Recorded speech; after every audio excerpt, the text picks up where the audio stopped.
विश्वेशलिंगसंभूतं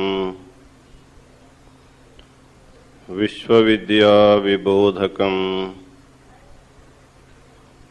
विश्ववन्द्यं सदा वन्दे विश्वाराध्यं जगद्गुरुं।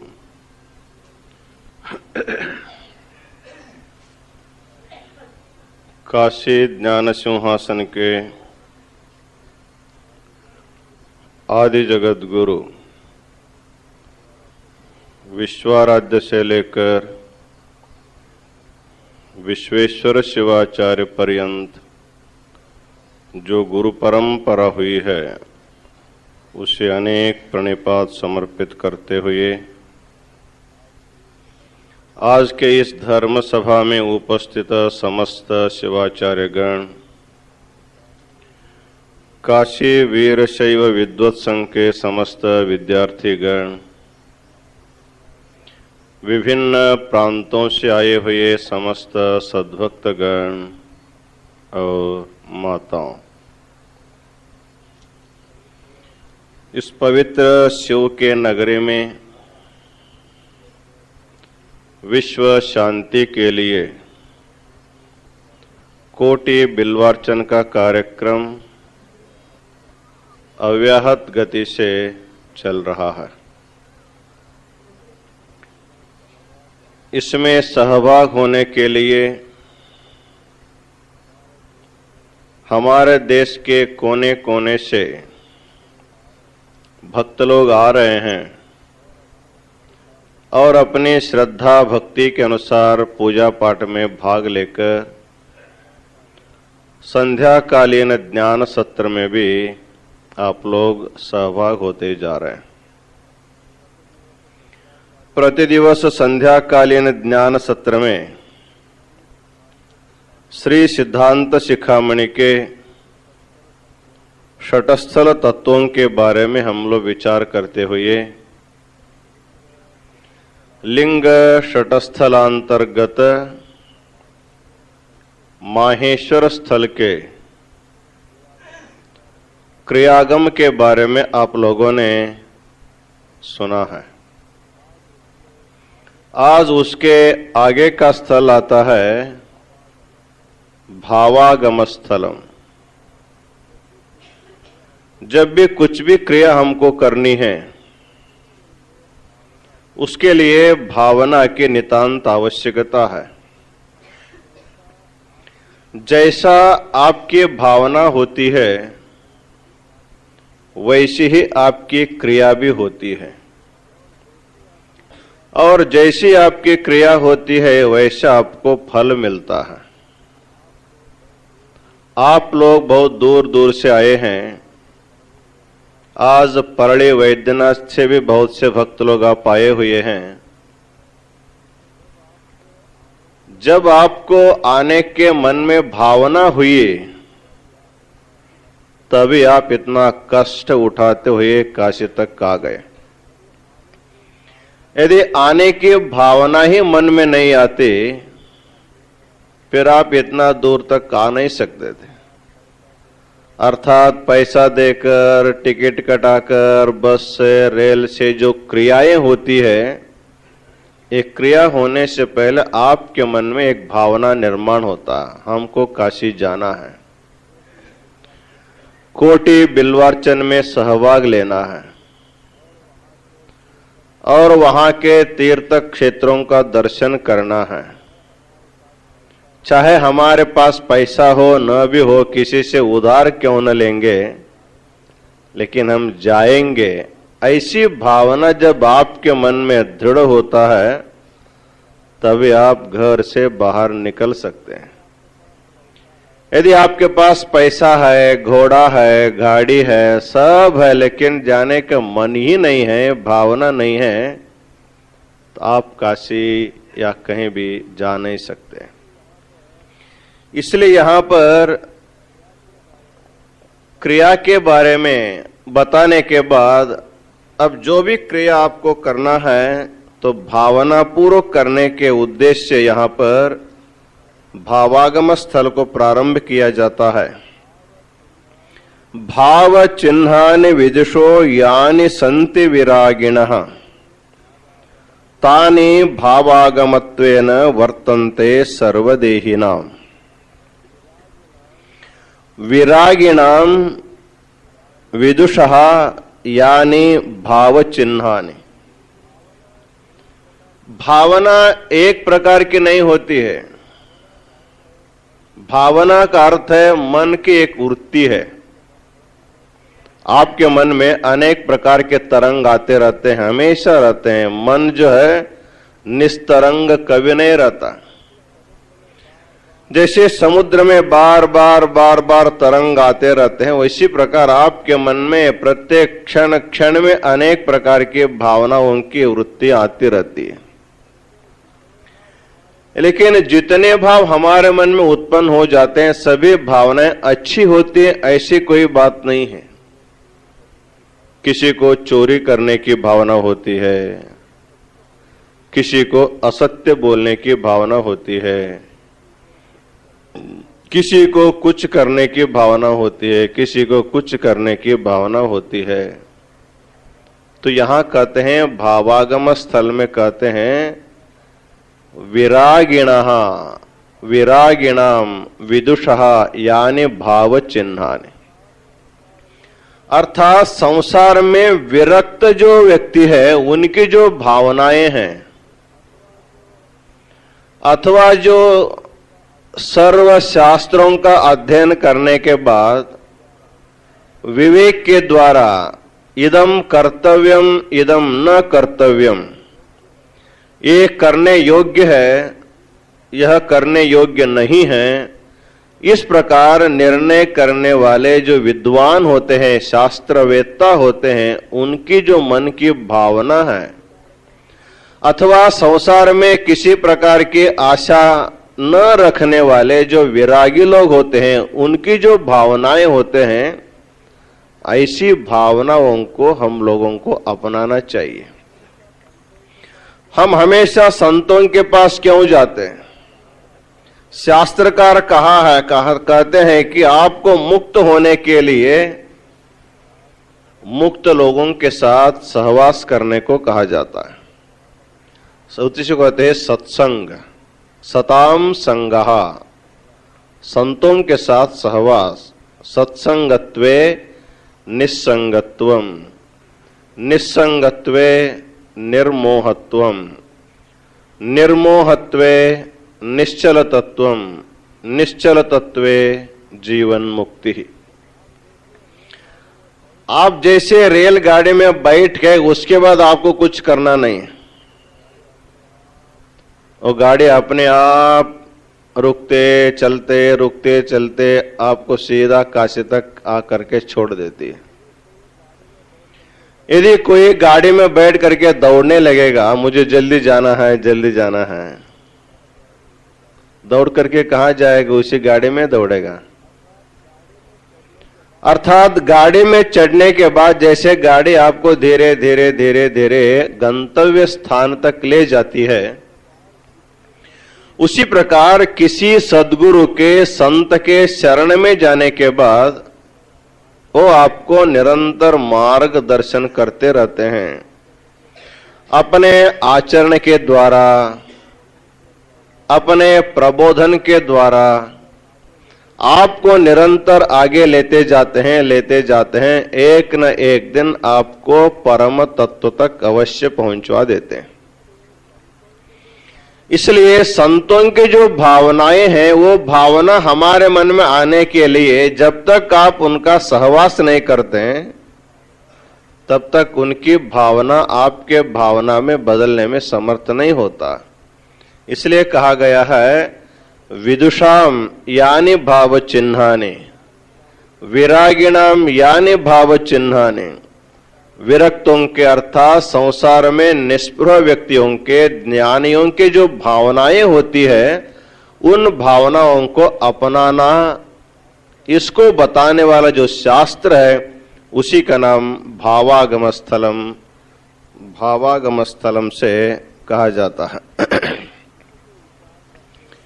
इसी को विस्तार करते हुए आगे कहते हैं, शिवोहमिति भावोपि शिवतापत्ति कारणम न ज्ञान मात्रम नाचारो भावयुक्तः शिवो भवेत्।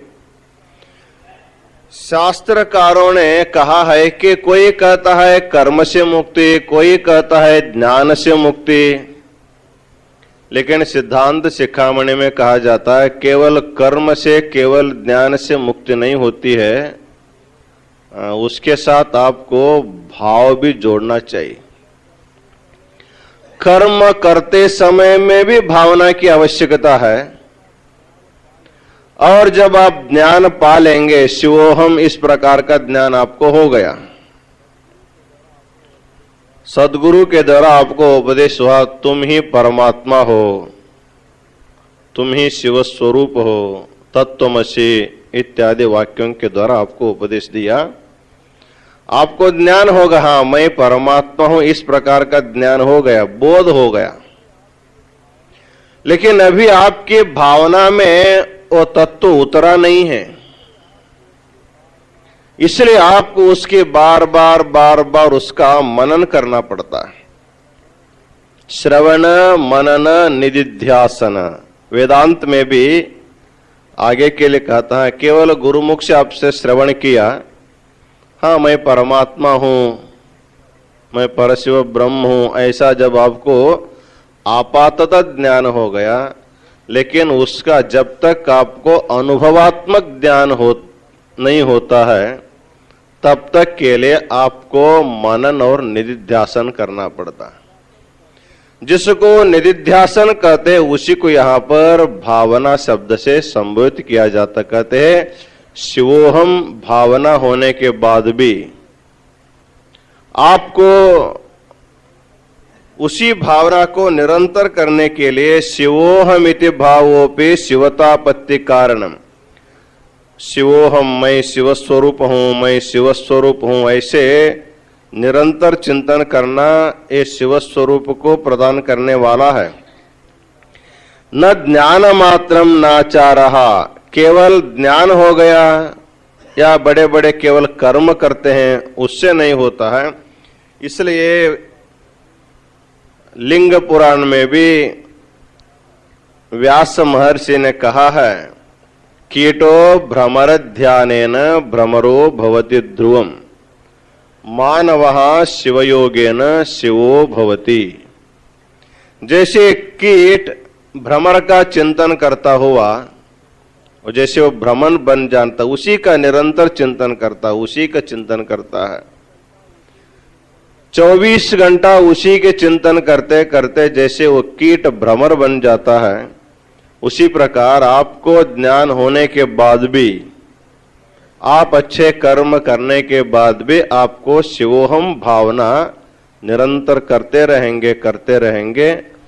तब तक करना है कि आपको ये अनुभव होना चाहिए, हाँ मैं सर्वत्र व्यापक परमात्मा रूप ही मेरी आत्मा है। इस प्रकार का अनुभव होने तक आपको निरंतर भावना करना चाहिए। इस प्रकार भावना स्थिति को बताने वाला स्थल ही ये भावागम स्थल है। ज्ञानम वस्तु परिच्छेदो ध्यानम तद्भाव कारणम तस्मात् ज्ञाते महादेवे ध्यान युक्तो भवेत् सुधीहि। ज्ञान और ध्यान इन दोनों का कहां तक परिणाम हमारे ऊपर होता है। ज्ञानम वस्तु परिच्छेदः, वस्तु के यथार्थ स्वरूप को समझाने वाला जो, उसका नाम ज्ञान है। अभी हम अपने हाथ में एक चश्मा दिखाते हैं, ये क्या है पूछने पर आप कहते हैं चश्मा है, इसका ज्ञान आपको हो गया। अर्थात जो वस्तु जैसा है उसको वैसा ही जानना, इसका नाम ज्ञान है। ज्ञानम वस्तु परिच्छेदः। लेकिन वह अपने आत्मसात होने के लिए आपको ध्यान करना पड़ता है। जैसे तुम परमात्मा स्वरूप हो ऐसा जब बोध हो गया, तब आपको ज्ञान होगा, हाँ मेरी आत्मा परमात्मा रूप है। जैसे परमात्मा सच्चिदानंद रूप है, उसी प्रकार मेरी आत्मा भी सच्चिदानंद रूप है। और मेरी आत्मा शरीर से, मन से, बुद्धि से, चित्त से, अहंकार से भिन्न है, इन सभी अनात्म तत्वों से अलग है। इस प्रकार का जब ज्ञान आपको हो जाता है, अर्थात अनात्म तत्वों को अलग करके आत्म तत्व को उसकी जानकारी देने का सामर्थ्य जो है ज्ञान में है, ज्ञानम वस्तु परिच्छेद। लेकिन उसको आत्मसात करने के लिए आपको फिर ध्यान का शरण में जाना पड़ता है, अर्थात निरंतर उसी का चिंतन। एक बार ज्ञान हो गया, फिर ज्ञान भी जो है उसके ऊपर आवरण आने की शक्यता होती है। जैसे पानी में एक प्रकार का वनस्पति जो है छाया हुआ है, किसी तालाब में आप जाते हैं, देखते हैं तो आपको पानी दिखाई नहीं देता है, पूरा उसमें वनस्पति भरा हुआ है। लेकिन पानी को देखने के लिए आप थोड़ा दोनों हाथों से उसको बगल करते हैं तो आपको अच्छा पानी नीचे से दिखाई देता, उसको पानी पीते हैं। फिर आप जैसे छोड़ देंगे वो धीरे धीरे आकर के फिर उसको ढक देता है, फिर पानी दिखाई नहीं देता। तो पानी निरंतर दिखाई देने के लिए जैसे उसको निरंतर आपको हाथ हिलाते बैठना चाहिए, उसी प्रकार मन में भी अनेक प्रकार के दोष आते रहते हैं। उसको दूर करने के लिए शिवोहम शिवोहम इस प्रकार का जो ध्यान है वो निरंतर मन में होते रहना चाहिए। जैसे जिस वस्तु पर आपका प्रेम अधिक रहता है उसका ध्यान हमेशा आपके मन में होता है। आप अपने घर छोड़ के आए हैं, घर में परिवार के लोगों को छोड़ के आए हैं, छोटे बड़े बच्चों को छोड़ के आए हैं, तो आप यहाँ आने के बाद उनका स्मरण आपके मन में होता रहता है। इसके लिए कोई शास्त्रकार नहीं कहता है कि तुम गांव छोड़ के जाने के बाद जिनको छोड़ के गए उसका थोड़ा सा स्मरण करो, ध्यान करो, ऐसे कहीं शास्त्र में बताया है? नहीं बताया। नहीं बताने पर भी आपका स्वभाव है, हमेशा संसार में रहते हुए और जिस व्यक्ति के साथ, जिस वस्तु के साथ आपका मन निरंतर लगा हुआ है, उसके साथ जुड़ा हुआ है, उसको छोड़ के जब आते हैं तो बार बार उसका स्मरण होता रहता है। एक गांव जाएंगे, फिर वहां से फोन करेंगे, हाँ हम ठीक ठाक है, हाँ हमारी चिंता नहीं करना। फिर दूसरे गांव जाना, फिर वहां से एसटीडी लगाना, हम यहां तक पहुंच गए हैं। तो आप गांव पहुंचने तक जितना रेल का किराया है उतना आपका टेलीफोन का बिल भी हुआ रहता है। 2 दिन हो गया तो आपको समाधान नहीं है, घर वाले चिंता करेंगे, फिर एक बार फोन करो। उनको समाधान नहीं था, वो आपको फोन करते हैं। हम रोज देखते हैं मठ में कितने फोन आते हैं, उनको बुलाओ, इनको बुलाओ। वो खराब चीज नहीं है। हम ये कह रहे हैं जैसे आपका चित्त जो है किसी सांसारिक वस्तु के ऊपर इतना टिका हुआ है, इतना उसके साथ संबंध हुआ, जुड़ा हुआ है, उसको आप भूलने चाहेंगे तो भी नहीं भूल सकते हैं। व्यक्ति को छोड़ करके 1000 किलोमीटर दूर आए फिर भी उसका स्मरण नहीं छूटता।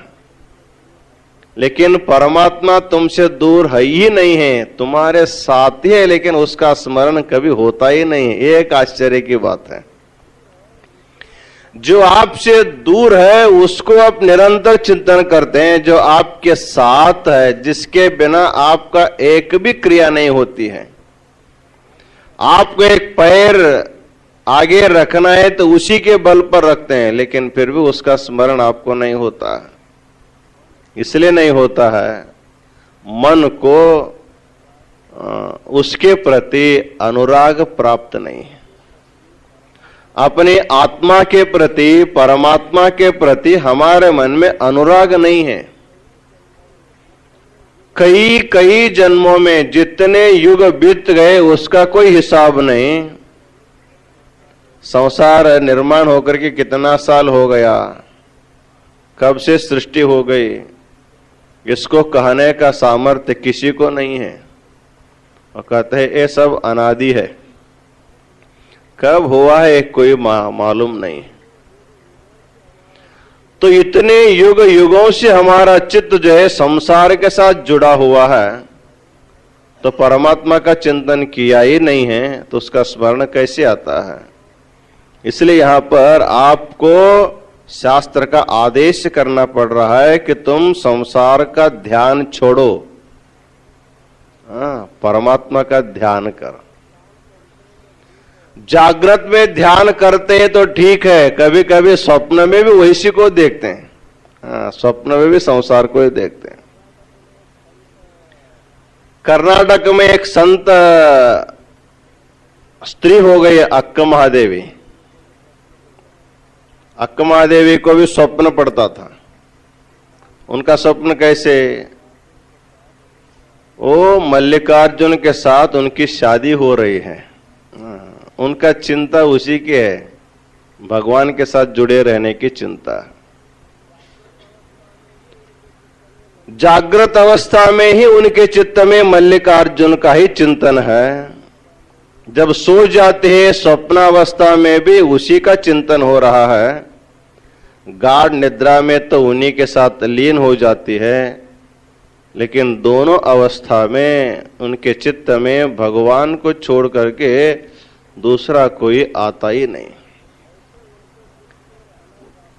वैसे उनको सुख से रहना था संसार में, तो राजा के घर में रानी बन करके उनको रहने के लिए बहुत सुख सुविधा थी,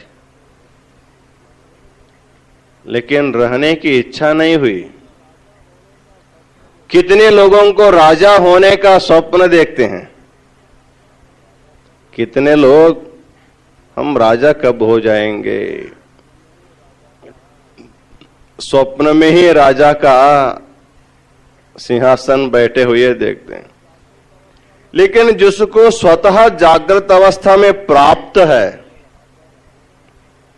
उसको वहां पर रहने के लिए इच्छा नहीं है। राज घर में बैठ करके शिव की पूजा करते हैं और जंगमों की आराधना करते हैं। तो कौशिक राजा के साथ जब उसकी शादी हुई, वो भी जबरदस्ती हो गई। राजा है, इसके साथ शादी करने की इच्छा हो गई। तो माता पिता गरीब है, उसी राजा के प्रजा है, यदि नहीं मानेंगे तो उनको फांसी पर चढ़ना पड़ेगा। तो लड़की की इच्छा हो न भी हो तो राजा के साथ शादी तो कर दिया। शादी करके जब अक्का महादेवी कौशिक के राजधानी में जाती है, तो राजा से कहती है कि मैं शादी से पहले एक व्रत लिया हूं, वो 40 दिन का व्रत है, तब तक आप मेरा स्पर्श नहीं करना, वो 40 दिन बीतने दीजिए। उन्होंने कहा ठीक है, 40 दिन तो देखते देखते बीत जाएंगे। अक्का महादेवी के चित्त में कौशिक का एक बार भी स्मरण नहीं आता है, लेकिन कौशिक के मन में अक्का महादेवी को छोड़ करके दूसरा स्मरण ही नहीं आता। दोनों के भाव में इतना फर्क है। अज और गज में जितना अंतर होता है, उतना दोनों के भाव में अंतर था। तो राजा दिन ही गिनता था, 1 दिन हो गया, 2 दिन हो गया, 3 दिन हो गया, 30 दिन हो गए। कितने जंगम आएंगे, सबको रोज खाना बनाना, खिलाना, पूजा करना। उसको देखते देखते देखते राजा को इतना गुस्सा आता था, क्या करना है, इन जंगम को मार करके भगा देना चाहिए। लेकिन मारेंगे तो फिर अक्का महादेवी क्रुद्ध हो जाएगी, तो मेरा आगे का काम नहीं होगा, इसलिए उसको सहन करता रहा, सहन करता रहा। 40वां दिन कल होने वाला है, तो राजा को रहा नहीं गया। जब अक्क महादेवी स्नान करके पूजा करने के लिए पूजा घर में जा रही है, उसी समय जा करके उसका हस्त स्पर्श कर दिया। उतना ही निमित्त हुआ, कहने लगे कि मेरा व्रत को आपने तोड़ दिया, अब मैं आपके घर में नहीं रहूंगी। वहां से चल दिया। अर्थात उसकी भावना में राज सुख उपभोग करने की इच्छा बिल्कुल नहीं है। उनका मन निरंतर विरक्त वृत्ति में है। परमात्मा के चिंतन करने वाला उसका चित्त होने के कारण कितना भी भोग भाग्य सामग्री सामने आने के बाद भी उसको ठुकरा करके वो चली जाती है। तो उसकी जो भावनाएं हैं, वो भावनाएं जब तक साधक के मन में नहीं आता है, तब तक वहां वो लोग जहां तक पहुंच गए हैं, वहां तक पहुंचना बहुत मुश्किल है। इसलिए कहा जाता है कि हमेशा हमेशा के लिए संतों के सहवास करने से, ऐसे ज्ञानी लोगों के सहवास करने से मनुष्य को वहां तक पहुंच जा सकता है। इसलिए ज्ञानम वस्तु परिच्छेदो ध्यानम तद्भाव कारणम, तस्मात् ज्ञाते महादेवे ध्यान युक्तो भवेत सुधीहि। आपको ग्रंथ पढ़ करके या प्रवचन सुन करके ज्ञान तो हो गया, लेकिन जब तक आप ध्यान नहीं करेंगे तब तक आपको उसका आनंद नहीं मिलता है। इसलिए ज्ञान होने के बाद भी आपको निरंतर ध्यान करना चाहिए। वो ध्यान ही एक प्रकार का भावना है। वो ध्यान करने से आपको उस तत्व को अपने आत्मसात कर ले सकते हैं। अंतर बहिश्च सर्वत्र परिपूर्णम महेश्वरम भावयेत परमानंद लब्धये पंडितोत्तम। कहते हैं अंतर बहिश्च सर्वत्र, बाहर भी व्यवहार भी ऐसे रहना चाहिए, अंदर मन में भी उसी प्रकार व्यवहार होना चाहिए। जैसे एक घट को समुद्र में आप डुबो देंगे, खाली घट है, उसको समुद्र में या कुएं में, नदी में, तालाब में जब आप डुबोते हैं, उसमें पहले पानी भर जाता है। घट के अंदर पूरा पानी भर जाता है और वो घट कहां है? उसी पानी में है। यदि समुद्र में घट आप छोड़े हैं, समुद्र का पानी घट में भी है और समुद्र का पानी घट से बाहर भी है। इस प्रकार जैसे घट के अंदर और घट के बाहर दोनों तरफ जैसे समुद्र का पानी ही पानी है, उसी प्रकार हमारे अंतःकरण में और हमारे बाह्य व्यवहार में बाहर भी आपको भगवान की पूजा ही करनी चाहिए। और जैसे शरीर व्यवहार करता है, उसी प्रकार आपका मन, आपका चित्त, आपकी बुद्धि, ये भी उसी में उसको लगना चाहिए। लेकिन होता क्या है, जो शरीर करता है उसको मन नहीं करता, जो मन करता है उसके अनुसार शरीर व्यवहार नहीं करता। आप पूजा करते रहते हैं, मन कुछ कहीं जा करके कुछ करता रहता है। आप लोग काशी में हैं, लेकिन आपका मन कहाँ है? किसी का सोलापुर में है, किसी का परले में है, किसी का कहाँ है, हमको क्या मालूम, तुमको ही मालूम तुम्हारा मन का। अर्थात तो उसका स्वभाव है। जहां पर शरीर रहता है वहां पर प्रायः मन रहना बहुत मुश्किल है। यदि रहता है तो आपको एक कुशल व्यक्ति माना जाता है। कुशल व्यक्ति वही है अपने शरीर के साथ सदा मन को रखता है। जहां शरीर है उसी के साथ मन रहना चाहिए, तभी कार्य जो भी आप करेंगे वो मनपूर्वक होता है। लेकिन चित्त कहीं पर है आपका शरीर कुछ कर रहा है, उसमें उतना आनंद नहीं मिलता। इसलिए कहते हैं अंदर और बाहर, अंतः और बहिश्च। हमारी भावना हमारे मन के अंदर भी शिव ही भरना चाहिए, और बाहर हम देखते होंगे तो भी शिव को ही देखना। जिसका अंतःकरण शिव से भरा हुआ है, उसकी दृष्टि में सारी सृष्टि शिवमय दिखाई देती है। यदि मन में शिव नहीं है तथा सृष्टि ही, आपकी दृष्टि जैसी होगी सृष्टि वैसी दिखाई देती है। लेकिन दृष्टि प्रपंच को देखने के लिए मन लगता है, बिना मन का आप कुछ भी कर नहीं सकते। मन है तो आप श्रवण कर सकते हैं, मन है आप देख सकते हैं, मन है तो आप खा सकते हैं, पी सकते हैं, जा सकते हैं, आ सकते हैं, जो भी करना होगा बिना मन के सहयोग से कुछ भी नहीं होता। कभी कभी मन के सहयोग छोड़ते भी है, देखते भी है, लेकिन हम क्या देखते ये भी मालूम नहीं होता है, और क्या सुनते हैं इसका भी कोई हमको मालूम नहीं पड़ता। कई बार ऐसे होता है, कोई आदमी ऐसे देखते हुए बैठा, उसके सामने से कई लोग जाते हैं आते हैं, जाते हैं आते हैं।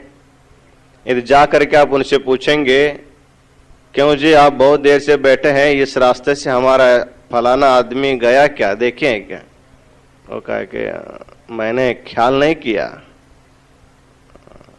बहुत से लोग गए, लेकिन कौन गए क्या गए हमको मालूम नहीं। गए हुए व्यक्तियों को देखा है, फिर भी उसके स्मरण में नहीं है, क्योंकि उसका लक्ष्य उधर नहीं है।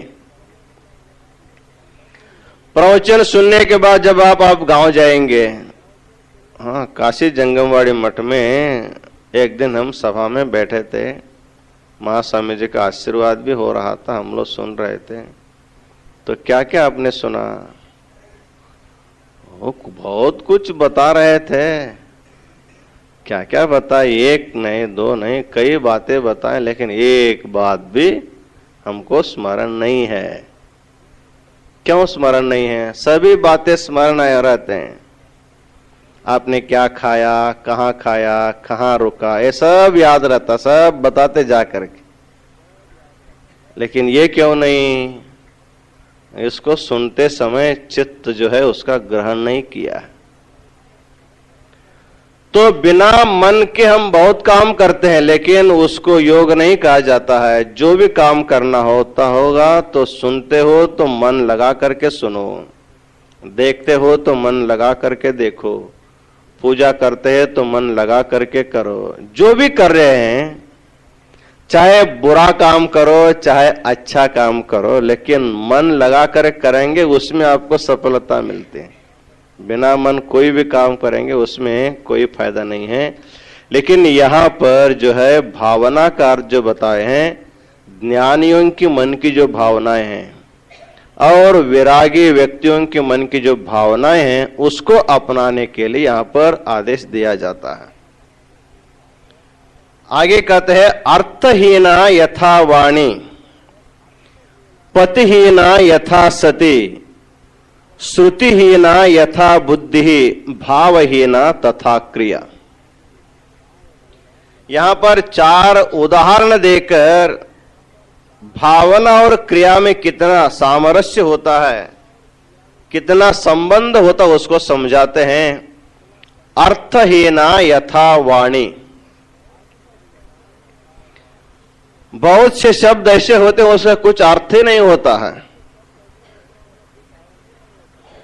तो उसको निरर्थक शब्द कहते हैं। कुछ बोल रहा है, जैसे कोई पागल व्यक्ति होता है, बुद्धि जिसकी बिगड़ गई है, बुद्धि का संतुलन बिगड़ गया है, क्या बोलना चाहिए कैसे बोलना चाहिए इसका कुछ भी पता नहीं है, ऐसा व्यक्ति जब बोलता रहता है, वो घंटा भर बोलेगा तो आपको एक शब्द का भी अर्थ आपको मालूम नहीं पड़ता है। 1 घंटा भी बोलता है, वो क्या बोलता है तो उसी को पता नहीं है, तो आपको कैसे पता लगेगा? तो अर्थहीन शब्द जो है जैसे व्यर्थ हो जाता है। अर्थहीना यथा वाणी, वाणी के द्वारा प्रयोग किए जा रहे जो शब्द है मुंह से निकल रहे हैं, लेकिन उसका कोई अर्थ नहीं है, निरर्थक अपलाप करने से जैसे व्यर्थ हो जाता है, तो उसी प्रकार भावहीन जो क्रिया है वो भी व्यर्थ ही है। दूसरा उदाहरण देते हैं लौकिक जीवन में। गृहस्थ जीवन में पति के बिना सती, सती के बिना पति, यहां पर एक ही उदाहरण दिया है। अब तो एक ही देने से बहुत लोग आप गुस्से हो जाएंगे। पति बिना यथा सती, तो पति रहित सती का जीवन जैसे व्यर्थ माना जाता लौकिक जीवन में, उसी प्रकार सती विरहित पति का जीवन भी व्यर्थ ही है। उसको विधवा कहते हैं, उसको विधुर कहते हैं। अर्थात लौकिक जीवन के लिए, सांसारिक जीवन के लिए, अपने संतान अभिवृद्धि के लिए जब दोनों एक हो गए हैं, तो काल कर्म के अनुसार दोनों एक साथ आए नहीं, दोनों एक साथ जाएंगे नहीं। कभी न कभी किसी को आगे जाना पड़ता है, किसी न किसी को पीछे जाना पड़ता है। यदि पति छोड़ करके चला गया तो पत्नी का जीवन जो है संसार में बहुत कष्टदायी होता है, और यदि पत्नी छोड़ के चली गई हो तो पति का जीवन भी कष्टदायी होता है। अर्थात दोनों मिल करके जब एक जीवन होता है, उनमें एक अंग कम हो जाने के बाद उसका जीवन जैसे अधूरा है, उसका जीवन जैसे निरर्थक माना जाता है। उसी प्रकार यहां पर दूसरा उदाहरण देकर बताते हैं, जैसे पति के बिना सती, सती के बिना पति का जीवन जैसे व्यर्थ होता है, उसी प्रकार यहां पर भावना विहित क्रिया भी उसी प्रकार उसको व्यर्थ माना जाता है। तीसरा उदाहरण देते हैं, श्रुति ही ना यथा बुद्धि ही। प्रत्येक व्यक्ति को भगवान ने बुद्धि दिया है। हमारे शरीर में सबसे श्रेष्ठ तत्व बुद्धि तत्व है, क्योंकि सबका निर्णय करने वाला बुद्धि है। निश्चयात्मिका बुद्धि ही। हमारे जो अंतःकरण है, जो चार है, मन, बुद्धि, चित्त और अहंकार, ये चार जो है इनमें अलग अलग क्रियाएं हैं। संकल्प विकल्प करना ये मन का धर्म है, अभिमान करना अहंकार का कर्म है, और चिंतन करना ये चित्त का धर्म है, और इसी प्रकार मन, बुद्धि, निर्णय करना ये बुद्धि का कार्य है। तो बुद्धि सब में है, लेकिन बुद्धि को निर्णय करने के लिए उसका शास्त्र का अभ्यास चाहिए। हमारी बुद्धि यदि अच्छा निर्णय करना होगा, जिस बुद्धि को श्रुति का, शास्त्र का संस्कार है, वही बुद्धि अच्छा निर्णय कर सकता है। क्योंकि क्या करना चाहिए, क्या नहीं करना चाहिए, इसके लिए शास्त्र ही प्रमाण है। तस्मात् शास्त्रम प्रमाणन्ते कार्याकार्य व्यवस्थितौ।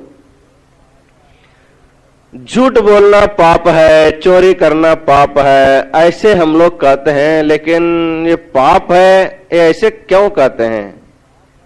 झूठ बोलने से पाप क्यों लगता है? चोरी करने से पाप क्यों लगता है? सत्य बोलने से पुण्य पाप प्राप्त क्यों होता है? तो शास्त्रों में लिखा गया है, सत्यम वद, धर्मम चर, सत्य बोलो, धर्म से चलो। जब शास्त्र में कहा गया है, जैसे शास्त्र कहता है उसी प्रकार हमको चलना चाहिए। तो शास्त्र किसके द्वारा निर्मित हुए हैं? तो भगवान शिव के ही चार मुखों के श्वासोच्छ्वासों के द्वारा चार वेदों का आविष्कार हुआ है। निश्वसितमेतद् ऋग्वेदः, यजुर्वेदः, अथर्वणवेदः, सामवेदः। भगवान के ही श्वासोच्छ्वास के द्वारा चारों वेद उत्पन्न हो जाते हैं। वही भगवान के जो ईशान मुख है, उसके द्वारा 28 शैवागम उत्पन्न हो गए हैं। ये वेद में और आगम में, और इसके अलावा वेद और आगम के अनुसार जो लिखे गए जो शास्त्र है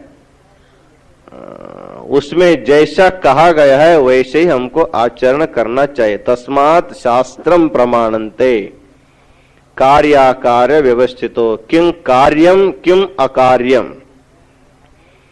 कर्तव्य क्या है और क्या नहीं करना चाहिए, इसके लिए शास्त्र के ही शरण में हमको जाना पड़ता है।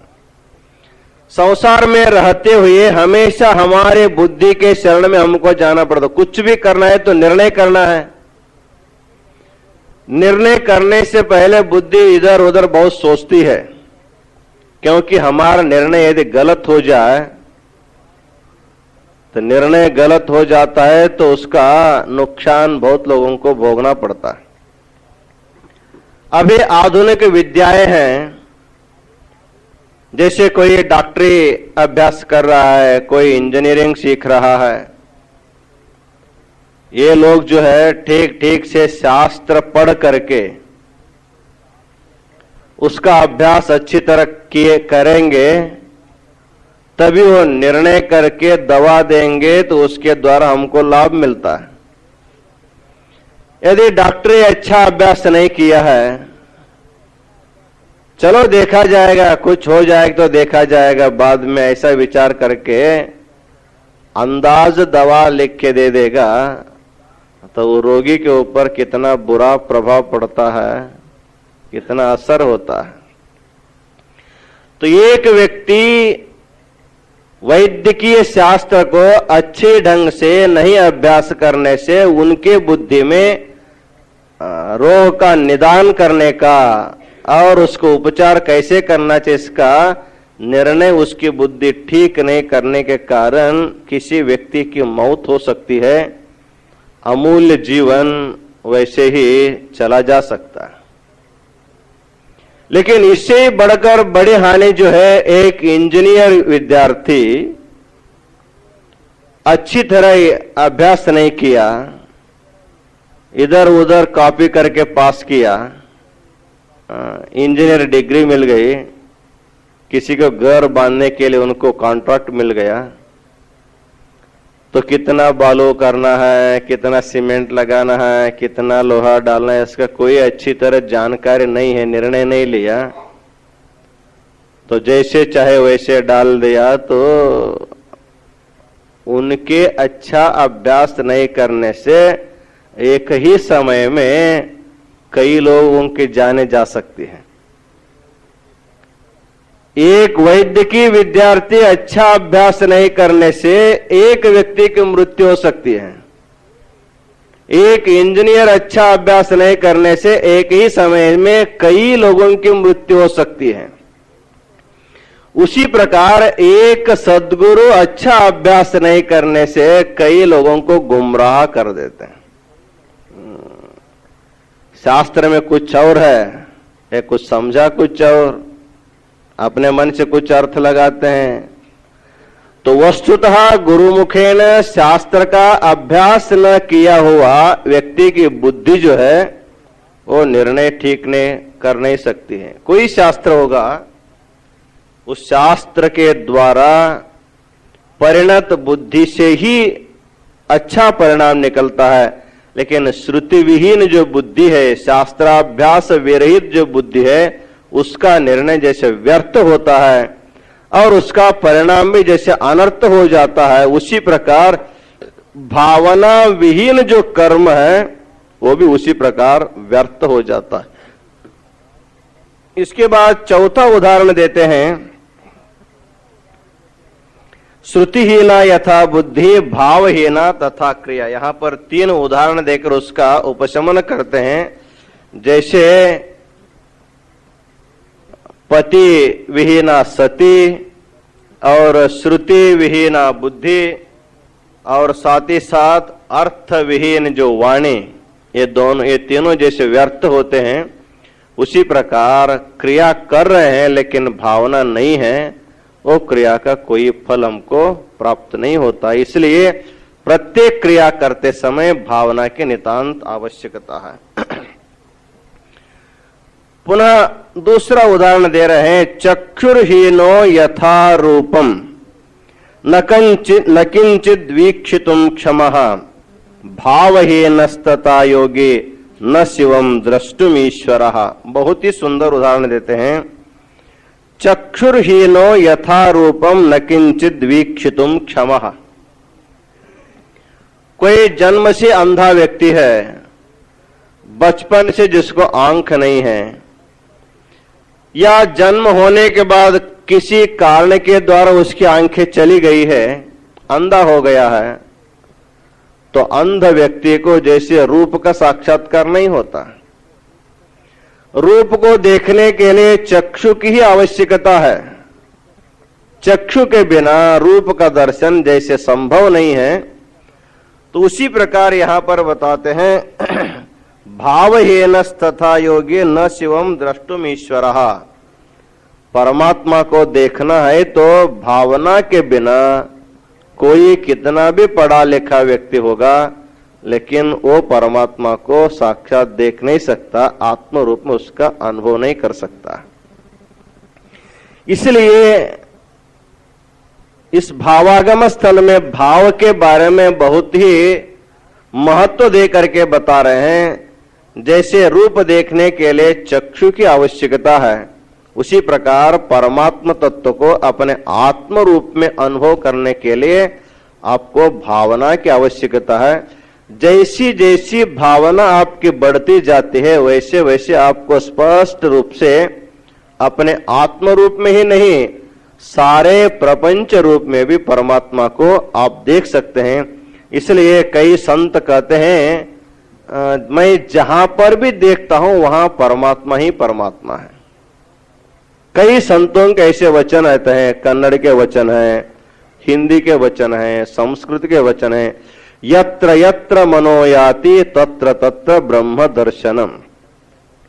अर्थात मेरी दृष्टि जहां भी जाती है वहां मुझे परमात्मा ही परमात्मा दिखाई देता है। तो परमात्मा दिखाई देता है, इसका अर्थ परमात्मा है सर्वत्र। उसको देखने की भावना नहीं होने के कारण हम देखते हैं परमात्मा को, कहते हैं प्रपंच। वस्तुतः देखते सब लोग परमात्मा को देखते हैं, लेकिन हमको परमात्मा का अनुभव नहीं होता है, प्रपंच का अनुभव होता है। इसलिए कहा जाता है, जैसे चक्षुविहीन व्यक्ति रूप देखने में समर्थ नहीं होता है, उसी प्रकार भावहीन व्यक्ति परमात्मा को अनुभव करने में समर्थ नहीं होता है। भाव शुद्धेन मनसा पूजयेत परमेष्ठिनम भावहीनाम न गृह्णाते पूजाम सुमहतिमपि। तो कहते हैं, भाव शुद्धेन मनसा पूजयेत परमेश्वरम। परमात्मा की पूजा करनी हो, आपके पास सामग्री हो न हो, लेकिन भावना यदि होगी तो आपकी पूजा होती है। लेकिन भावना नहीं है, सामग्री बहुत है। हमारे पास लक्ष्य बिल्व पत्र है, अर्पण करने के लिए सैकड़ों लोग बैठे हैं, बिल्व है और भी पूजा के सब कुछ है, लेकिन पूजा करने वाले व्यक्ति के मन में भावना नहीं रहेगी। आप लाख चढ़ाओ, 2 लाख चढ़ाओ, उसका कोई फायदा नहीं होता है। इसलिए सामग्री चाहे कम हो चाहे ज्यादा हो, उसके तरफ भगवान देखता नहीं है। आप जो भी अर्पण करेंगे वो कहाँ का अर्पण करेंगे? उनका ही वस्तु उन्हीं को अर्पण करते हैं। बिल्व वृक्ष किसका है? आप कहेंगे हमने लगाया है जी, अपने घर में आंगन में हम बिल्व वृक्ष लगाए हैं, हम इसको पानी दिए, हम इसको खाद दिए, इसको सुरक्षा करके इतना हमने बढ़ाया है, ऐसा आप बता सकते हैं। लेकिन पानी कहाँ से लाए? पानी कहाँ से लाए? यदि बारिश ही नहीं होगा, कुएं में पानी नहीं रहेगा, नल में पानी नहीं आएगा, तो कहाँ से लाएंगे पानी? तो पानी ही परमात्मा का है, जमीन भी परमात्मा का है, वायु भी परमात्मा का है, आकाश भी परमात्मा का। आपका क्या है? आपका केवल अभिमान है। हाँ मैंने किया, ये अभिमान है। तो वस्तुतः विचार किया जाए, परमात्मा को सामग्री की आवश्यकता नहीं है। आपके पास कुछ भी सामग्री नहीं होगा तो केवल भावनामय सामग्री से भी आपको भगवान की पूजा कर सकते हैं। इसलिए पूजा विधि में अनेक प्रकार के विधि बताने के बाद एक मानस पूजा विधि बताया गया। मानस पूजा विधि, मन में सब है, मन से ही जल चढ़ाना है, मन से ही उसको भस्म लगाना है, मन से ही बिल्व अर्पण करना है, मन से ही धूप दीप नैवेद्य सब मन में ही है। कभी कभी ये वरद शंकर पूजा, ये सत्यनारायण की पूजा, एक कथाएं पुस्तक है, उसमें बताया जाता है जब सृष्टि जलमय थी, जल के सिवाय कुछ भी नहीं था, उस समय चौरंग नहीं है, केले का खांब नहीं है, तोरण नहीं है, शिवलिंग नहीं है, और गेहूं नहीं है, चीनी नहीं है, धूप नहीं है, तो प्रसाद बनाना कैसे करना?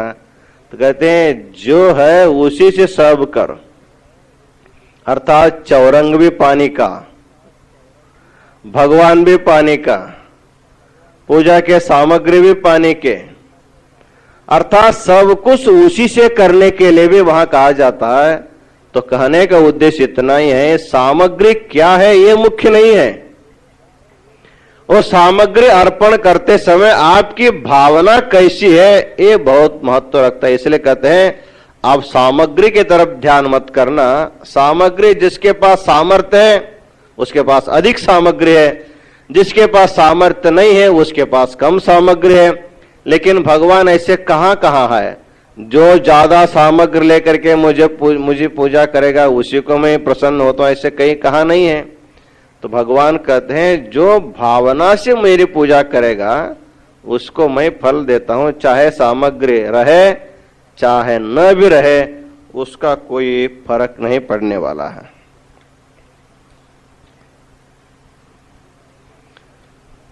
नैरंतर्येण संपन्ने भावे ध्यातुम शिवम प्रति तद्भावो जायते यद्वत् कृमे कीटस्य चिंतनात् निष्कलंकम निराकारम परम ब्रह्म शिवाभिदम निर्ध्यातुम असमर्थोपि तद विभूतिम विभावयेत। यहां पर इस भावागम स्थल को समापन करते हुए कहते हैं नैरंतर्येण संपन्ने भावे ध्यातुम शिवम प्रति तद्भावो जायते यद्वत् कृमेः कीटस्य चिंतनात्। आप यदि निरंतर भावना करते रहेंगे, उदाहरण अभी दिया गया है कि एक सामान्य कीट भ्रमर का चिंतन करता हुआ जब भ्रमर बन जाता है तो आप तो मानव है, सभी जीव जंतुओं में आपको श्रेष्ठ माना जाता है। जब आप शिव की भावना करेंगे, शिव ध्यान करेंगे, तो आप शिव क्यों नहीं हो सकते हैं? इसलिए भावना से उसकी पूजा करनी चाहिए। ऐसे बताने के बाद आगे कहते हैं निष्कलंकम निराकारम परम ब्रह्म शिवाभिदम निर्ध्यातुम असमर्थोपि तद विभूतिम विभावयेत। परमात्मा निर्गुण है, निराकार है, उसका कोई आकार नहीं, प्रकार नहीं, उसका ध्यान कैसे करना? आकार का ध्यान हम लोग कर सकते हैं, संसार कुछ आकार है, प्रकार है, उसका हम लोग चिंतन कर सकते हैं, लेकिन परमात्मा का कुछ भी आकार नहीं है, उसको हम लोग निराकार निर्गुण कहते हैं, तो उसका ध्यान कैसे करना चाहिए? कहते हैं यदि निर्गुण निराकार का ध्यान करने में आप असमर्थ है, आप उनके विभूति का ध्यान करना चाहिए। विभूति का अर्थ ये जो हम कपाल पर लगाते ये नहीं, विभूति का अर्थ उसका ऐश्वर्य, अर्थात भगवान कितना बड़ा है। हम लोग अंदाजा कर सकते हैं कि विश्व इतना बड़ा है, पृथ्वी आप तेज वायु आकाश ये जो पंच महाभूत है, इसको देखने के लिए नापने के लिए हमारे पास कोई सामग्री नहीं है। इतना बड़ा विश्व को बनाने वाला भगवान कितना बड़ा हो सकता है? ये उनकी महिमा है, ये उनकी विभूति है। और संसार में इतने प्राणी जन्म लेते हैं, प्रत्येक जीवात्मा का अलग अलग कर्म होता है। कोई पुण्य करता है, कोई पाप करता है, कोई कुछ करता है, कोई कुछ करता है, लेकिन सबको उनके कर्म के अनुसार उनको किस जन्म में भेजना, उनको कहाँ खिलाना है, कहाँ पिलाना, ये सब हिसाब किताब लिखने वाला भगवान कितना बड़ा हो सकता है। एक जीव का नहीं, दो जीव का नहीं, लाखों करोड़ों जीव जंतुओं के संपूर्ण कर्मों को देखता हुआ उनके कर्म के अनुरूप फल देता है। इतना ही नहीं, एक ही समय में लाखों लाखों लोग भगवान की पूजा करते, अर्चना करते हैं और अपने मन की भावनाओं को भगवान के सामने रखते हैं, तो उसको भगवान पूर्ण करता है। तो उनकी चिंतन शक्ति, उनकी धारण शक्ति कितनी महान हो सकती है। इस प्रकार उनके शक्ति सामर्थ्य को, उनके विभूति को, वैभव को आप चिंतन करते रहेंगे तो धीरे धीरे भगवान के प्रति आपके मन में अनुराग उत्पन्न होगा। तो धीरे धीरे वही अनुराग आपको भगवान के निर्गुण निराकार तक पहुंचा सकता है। इस तरह भावना ही हमारे जीवन में सबसे श्रेष्ठ है। वो भावना से सब कुछ करना चाहिए। इसको बताने वाला जो स्थल है उसी का नाम भावागम स्थल कहा जाता है। इन्हीं वचनों के साथ आज का आशीर्वचन पूर्ण करते हैं। ओम शांति शांति शांति।